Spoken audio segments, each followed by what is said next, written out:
Attorney Ricky Tumutorgo, nagtataguyod ng katotohanan, nakikipaglaban para sa bayan.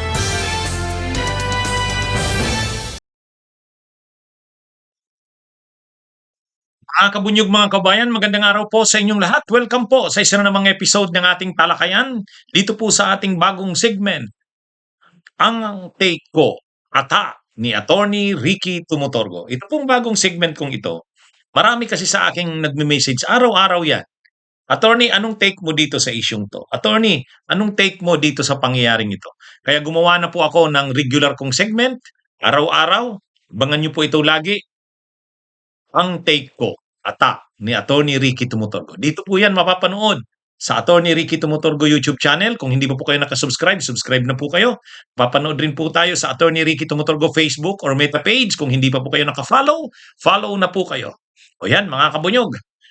Pag-usapan na natin, anong take ko? O ito, mayroong statement o pahayag itong si Caloocan City Representative Egay Erese na tungkol kay PBBM. Anya, kung manalo si Sara Duterte sa 2028 elections, kung maging presidente si Sara Duterte, sabi ni Congressman o Representative Egay Erese, itong si Egay Erese, liberal party ito eh. Pero ang sabi niya, hindi siya Marcos, hindi siya Duterte. Kaya lang winawarningan niya si Marcos. Winawarningan niya si PBBM. Ang sabi niya, dapat alam ni PBBM yan na kung manalo si Sara Duterte, dalawa lang ang papupuntahan niya. Dalawa lang ang options na papupuntahan niya. Ang una, makulong siya o kaya mag-exile siya. Ganito yung eksaktong pagkakasabi niya. If Vice President Sara Duterte will win the 2028 elections, I think there are only two options for the Marcoses. One is to go to jail or two, to go on exile. O yan Totoo kaya ito? Anong take natin dito? Totoo kaya or tama kaya si Congressman Egay Erese? Actually, totoo yan. Ako, sa tingin ko, pero sa tingin ko rin, alam naman yan ng Marcoses. Alam naman yan. Hindi naman si La PBBM dyan. Alam nila yan. Unang-una itong si Sara, vindictive talaga to. Gaganti talaga ito. Gaganti ito. Sa mga nangyari sa kanila, nakulong si Duterte sa ICC. Tapos ngayon, may kaso siya ng impeachment. May kaso si Pulong. May kaso sila, si Kibuloy, nakakulong din. Actually, ngayon si Sara Duterte nagtitimpi na lang yan eh. Pag nadadala kasi siya ng emosyon, lumalabas yung totoong ugali niya ni Sara. Naalala niyo naman yung mga pinagagawa niya, yung pinagsasabi niya. Ganyan daw siya daw kung gusto niya, gusto niya i-chop yung yung head ni PBBM. At saka mayroon daw siyang hinire ng assassin na papatay kay PBBM, saka kay Lisa Araneta at kay dating Speaker Martin Romualdez. Kapag galit si Sara, lumalabas yung totoong ugali niya at saka yung totoong takbo ng isip niya. Kaya lang, dahil nalagay na siya sa alanganin dyan, kinasuhan na siya niyan sa NBI, sa DOJ, at ngayon nga, isa yan sa mga ground sa impeachment niya. So, tinuturuan siya ngayon, ina-advisean siya ng mga lawyers niya at mga political mentors niya, medyo control ka, BP Sara. Hintayin mo na lang yung 2028. Pag dumating yung 2028, saka mo ilabas lahat ng galit mo kapag nanalo ka ng presidente. Kaya, totoo yan. Yung babala na yan ni Egay Erese, totoo yan. Yung babala ni Egay Erese, hindi niya naman yan babala kay PBBM dahil kinakampihan niya si PBBM. Hindi siya Marcos, hindi Duterte. Liberal siya eh. Pero, totoo yan. Yung ganong ni Egay Erese, ipapakulong ni Sara. Or worse, baka gawan pa ng physical na sila Marcos. Hindi natin alam. Hindi natin alam ang takbo ng isip ni Sara. Pero ang sigurado, gaganti yan. Kaya yung elections ng 2028, talagang hindi dapat manalo si Sara dyan. Sa party ng Marcos at nila Romualdez. Grabe ang gagawin sa kanila niyan. Ang minimum na pwedeng ipagawin sa kanila ay ipakulong. Minimum yun. ipakulong. Napakamakapangyarihan ng presidente. Presidente ka ng Pilipinas, napakamakapangyarihan mo. Pwede yan. Kaya ano na yan, yung sinasabi na yan ni Ege Erese. Or magpatulong si PBBM sa Amerika na siguro dahil gagantihan siya ni Sara, mag-exile na lang uli siya sa Amerika, parang katulad ng nangyari noon ng kanilang pamilya noong 1986. Pwede rin yan. Kaya dalawa nga ang pwedeng options eh. Hindi sila aalis ng bansa, haharapin, pero sigurado makukulong sila. Ikukulong sila ni Sara. Kaya, ang dapat din talaga dito, maisip na rin ng kampo ng Marcos o lalo ng presidente na hindi dapat manalo si Sara sa 2028. At kailangan gawin nila ang lahat para hindi ito manalo. Ang una munang hakbang dyan, huwag makatakbo. Yun na muna. Paano hindi makakatakbo? Hindi dapat ma-impeach. Kasi pag na-impeach siya, matatanggal siya sa office, removal from office, at perpetual disqualification from holding any public office. Yan yun. Yan na muna. Pag nagawa yun, wala na yan. Sino pa naman ang ipapalit na pwedeng patakbuhin nila? Si Bongo? May problema rin si Bongo. Ang pwede niyan, sila Baste, sila Pulong. Wala yun. Wala yun. Kahit Duterte yan, pero iba naman si Sara sa kanila. Iba naman si Sara. Kaya, ang dapat talagang unang gawin ay wag nang makatakbo si Sara sa 28. Kaya yung impeachment na yan talaga ang dapat yan. Ang problema kasi nung unang impeachment nung February, si PBBM hindi sinuportahan yun. Nagsalita pa siya na ayaw niya raw ng impeachment na yon. Anong nangyari? Si Chis Escudero,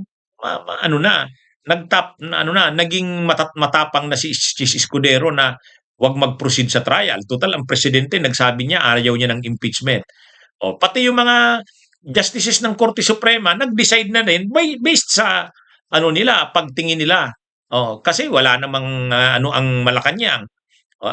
Kumbaga, ang sabi ng Malacanang ayaw sa impeachment.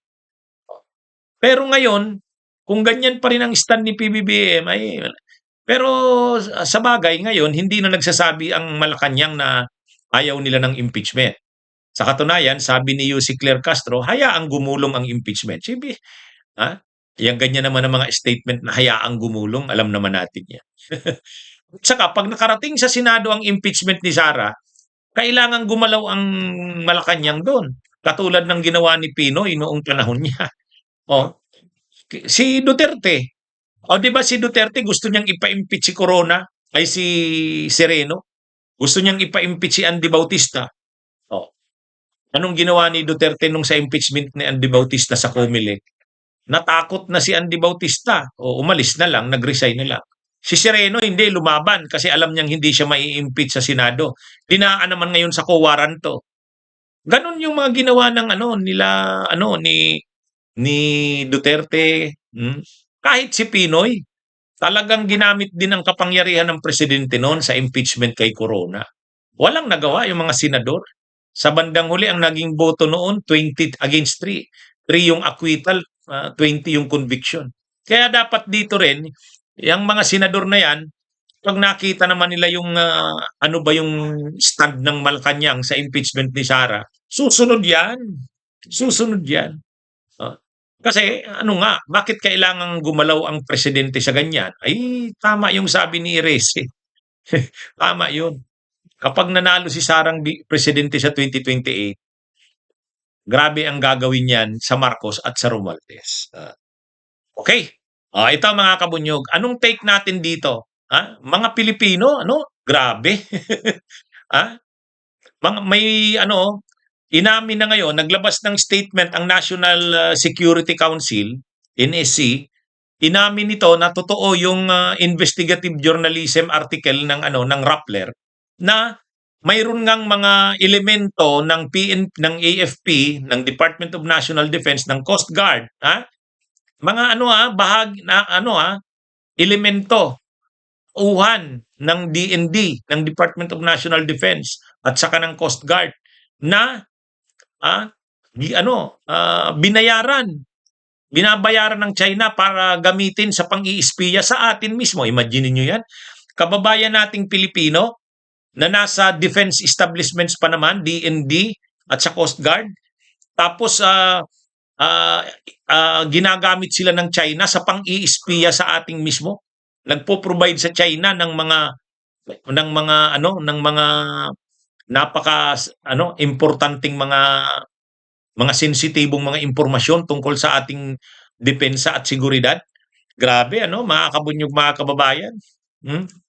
Ano 'yon? Inamin na mismo ng National Security Council na yung artikulo na 'yan ng Rappler ay totoo. Yung artikulo ng Rappler na mayroong mga kababayan nating Pilipino na binabayaran ng China na para maging bahagi ng kanilang network o lambat sa pang-iispiya ay totoo. At may 3 daw na mga Pilipinong bahagi ng Department of National Defense at saka ng Coast Guard ang umamin. Umamin sila na totoo nga na sila'y nagpapabayad at sila'y nagbibigay ng mga intelligence information, national security data information sa China. Kakalungkot Bakit nagagawa yan ng ating mga kababayan? Kaya lang, talaga namang ang China gagawin niya ng lahat para makakuha ng mga intelligence data or information tungkol sa ating bansa. Kaya pero sabi naman ni National Security Advisor Eduardo Anyo na contain naman daw na-aresto na yung mga Pilipinong ito at umamin na sa kanilang ginagawa at nagbigay na ng mga information para hindi na ito mangyari sa hinaharap. Pero sa ngayon, contained na daw yan, na-control na, nagawa na ng paraan. Pero, ang sigurado dyan, may iba pa yan. Ito yung nahuli. Paano yung mga hindi pa nahuhuli? Kaya dapat yung mga batas natin sa pang-iispiya, espionage, dapat yan, isulong na talaga yan. Ang problema kasi ng ating batas tungkol sa treason, ang nakalagay sa ating revised penal code, ang treason o pagtatraidor sa bansa ay krimen lang yan, yung treason, kapag may gera tayo sa ibang bansa o sa isang bansa. Ay wala naman tayong gera sa China. May conflict tayo sa China pero wala naman tayong gera, walang formal declaration of war. Kaya sino man na nagkakampi sa China, nagpapagamit sa China o kaya tumutulong sa China or kanilang ang mga propaganda ng China dinadala rin nila, hindi natin makasuhan ng treason. Katulad ng ginagawa nila Marcoleta, katulad ng ginagawa niya nila hindi makasuhan ng treason Yung mga DDS na nagtatanggol sa China, hindi natin kasi yung ating revised penal code, ang definition ng treason, wartime na crime. Dapat kahit ngayon, kaya nga yung may mga sinusulong na mga panukalang batas, dapat mailusot na yan. May mga proposed bills na sa House, sa Senate tungkol sa pang-iispiya para sa mga dayuhan. Katulad niyan, yung nangyari na yan. Dapat matindi ang parusa diyan. Kaya ito mga kabunyog. Saka hindi lang yan. Dapat pati yung mga officials ng gobyerno na kumakampi sa dayuhan, lalo sa China, parusahan maging dapat mas matindi pa ang parusa diyan. Kasi laging sinasabi nila Marcoleta, hindi naman kami kumakampi sa China. Gusto lang naming maging parang ang sinasabi nila, naglalabas lang daw sila ng mga idea para mas mapag-usapan yung issue na yan. Para mas tumibay daw yung ating claim. Yung claim natin sa Kalayaan Island Group, sa West Philippine Sea. Hindi naman daw sila talaga pro-China. O yan din ang sabi ni Ruben Padilla. Pero sa totoo lang, yung mga Duterte na yan, sila Sara, Baste, yung mga DDS vloggers, mga trolls, pati yung mga senador na Duterte, lahat yan pro-China Sino namang maniniwalang hindi sila pro-China? Kaya nga napakalaking ito. Kaya nakikiusap nga si Commodore J. Tariela. Sana sa 2028, isipin naman natin, wag na tayong bumoto ng mga politiko mula presidente, vice-presidente, senador, kongresista na pro-China. Gawin nating gawin nating issue ang paninindigan sa China sa pagboto natin. Hmm? Nakakalungkot na mga opisyal mismo natin pro-China eh. Ah, Kaya ano ito, lantaran pa at garapalan. Tapos pag sinita mo, pag napapahiya sila at saka nalalagay sa alanganin, sasabihin nila na ano lang sila, taken out of context. Misunderstood. Ah, Ganun yung lingwahe ng mga DDS na ito eh. Anyway, mga kabunyog, mga kabayan, anong take natin dito sa ano? Itong tungkol dito sa tinutulak nila Amy Marcos at ng ibang mga senador ng DDS, Duterte, na dapat daw magkaroon ng hearing ang Blue Ribbon, Senate Blue Ribbon, tungkol dito sa 18 na ex-Marines. Sabi nila Amy Marcos, bakit daw natatakot ang Blue Ribbon, si Ping Lacson? Ah, ah, Bakit na hindi pinapahalagahan, hindi binibigyang importansya yung expose o binunyag nitong 18 na ex-Marines. Sabi nila Amy Marcos, ano daw ba si Ping Lacson? Pinuprotektahan ang mga taong binanggit ng nasabing 18 na ex-Marines. Ang sabi ni Senador Ping Lacson, wala eh. Ito kasing 18 na ex-Marines na ito, walang kredibilidad. Pag hinayaan niya yan magsalita sa Senado, gagamitin nilang forum yung Blue Ribbon, ang mangyari, magulo. Parang circus ang Senado niyan. Unang-una, ang security niyan, ang logistical na pangangailangan. Grabe, kasi 18 yan. Pangalawa, magulo rin ang kanilang sworn statement, yung kanilang sinumpaang salaysay. Hindi naman yung salaysay pa isa-isa or ginawa kasi ni Attorney Baligod, isahan na sinumpaang salaysay. Hindi naman pwede yun. Kasi pag tinitingnan mo sa press con, pinapakinggan nyo yung sinasabi ng mga ex-Marines. Iba naman yung sinasabi ng isa eh. Sabi niya, ako yung nag-deliver kay ganito. Sabi naman ng isa, ako ang nag-deliver kay ganito. Di dapat ang affidavit nila pa iba-iba.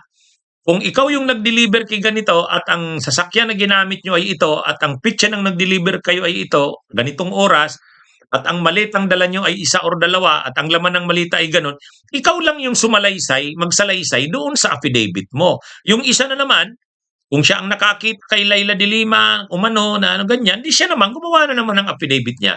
Kung tungkol naman kay Trillanes, sino ba? Tatlo na ex-Marines ang nakakita kay Trillanes na binigyan ng pera or sila ang nagdala ng pera? Yung tatlo na naman. Ang ginawa kasi ni Libby Baligon, yung 18, lahat yon iisa lang ang sinumpaang salaysay. So ang gagawin mo, ipapatawag mo yung 18 lagi, sama-sama sila. Hindi naman pwede yun. Kaya pinapaayos sana kay Libby Baligod yun. Gawan mo ng sinumpaang salaysay na pa isa-isa or dalawa or tatlo para madali ang pagtawag. Ang gusto ni Libby Baligod, sama-sama yung 18 kasi iisa naman yung sinumpaang salaysay. Sama-sama naman sila. Iba-iba naman yung sinasabi ng bawat isa or dalawa dun eh. Pag yung 18 yung pinatawag mo, magulo i-handle. Yun lang naman ang punto ni Senador Ping Lacson. Ang mangyayari sa Senado, magiging parang circus. Magulo. Mahirapan siyang i-handle, sabi niya. Pero, ano ba yung sinabi ng ganito? Ano ba yung sinabi ni ganito? Anong sinabi naman ng isa? Anong sinabi yung isa? Kung tungkol muna kay Trillanes, di sige, yun munang may sinumpaang salaysay tungkol kay Trillanes. Kung yung tungkol naman kay Stella Kimbo, ipatawag naman yon, isa na naman yon. Ayaw kasing sumunod nito nila Baligod.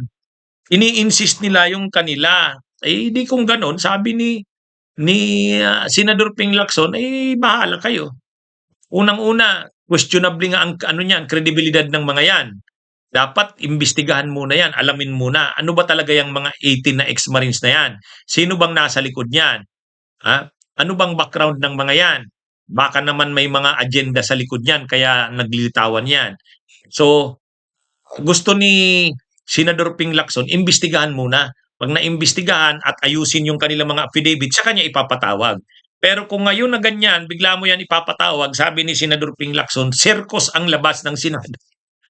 Circus ang labas ng Senado. At saka, magagamit nila yung Blue Ribbon. Kasi ang gusto ng mga 18 na yan, na ex-Marines, magkaroon ng platform, forum. Gagamitin nilang plataforma yung Blue Ribbon Committee hearing para kung sino-sino ang sisiraan. Sisiraan si Trillanes, sisiraan si Laila de Lima. Hindi naman talagang totoo yung kanilang sasabihin. Kaya sabi ni Ping Lacson, ni Senador Ping Lacson, anuhin muna natin. Imbestigahan muna natin yung mga yan. Sino-sino ba yung mga yan? Alamin natin yung background nila. Tapos, ano ang sinasabi ng isa? Gawan siya ng affidavit. Ano yung sinasabi ng isa? Ganun. Ang pagpatawag sa kanila, hindi sabay-sabay yung 18. Depende kung tungkol muna kanino. Tungkol muna kay Stella Kimbo. Tungkol muna kay Trillanes o kung ano man. Yan yung ay wala eh. Talagang ang ini-insist ng kampo ni Baligod, isa lang, yung kanilang sinumpaang salaysay. Sabi nga ni Ombudsman Boy, pwede ba yun? Sa lahat ng nangyari na yun na nakalagay dun sa affidavit, sama-sama yung 18? Hindi naman pwede. Hindi naman pwede yun. Kaya hindi naman sila sama-sama. Kaya dapat gawa ng maayos na affidavit. O, pag naayos na yon, o di sige, pwede na pa isa-isang patawag, 2, 3. Para hindi magulo, hindi circus. May punto, tama si Senador Ping Lacson. Kaya lang ang problema kasi matigas ang ulo nito nila Baligod, nila Aimee Marcos. Kung anong gusto nila, yun ang masunod. Hindi naman pwede. Ang chairman ng Blue Ribbon ay si Lacson. Oh, diba? Okay, mga kabunyog, mga kabayan, magandang araw sa inyong lahat.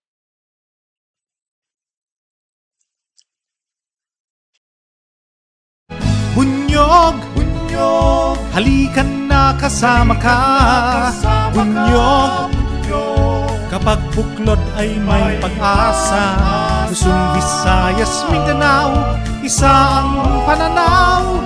Sa bagong Pilipinas ang bunyog isisigaw.